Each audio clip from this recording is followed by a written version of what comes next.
ওরে বহুত ধৈর্য ধর, ওই মার পাঠাইছি তোর এমনি কাজ হয়ে যাবে। তোর আজকে ডেলিভারি করিতে ছেড়ে দেবে, একটু ধৈর্য ধর, ধৈর্য ধর।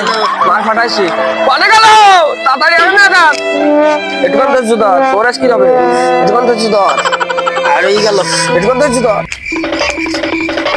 ও কাকি, ও কাকি, কি আমার এখন দাঁড়ানোর সময় নেই। একটু শুনে যাও কাকি, একটু শুনে যাও। কি করতেছ কও? বলছি তোমার ওই করিমগির বাড়ি কোন করিমগি বাড়িটা আমি চিনি নি। আগে শোনো তো, আমি খুব ব্যস্ত, আমি করতে পারবো না। আমি ডেলিভারি আরে ম্যান, আমি কাজ আছে। আমি ডেলিভারি ম্যান। করিমগির বাড়ি কোন জায়গাটা? তুমি ডেলিভারি। Delivery man? হ্যাঁ। তুমি ডেলিভারি ম্যান বাবা, তা আগে কবা না? তোমার তো আমার খুব উপকার হইলো তাহলে। জানো আমার বিটার বউ খুব অসুস্থ, আমার বিটার ডেলিভারিটা তুমি করে দিয়ে আসো। তোমার 50 টাকা বেশি ধরে দিবা।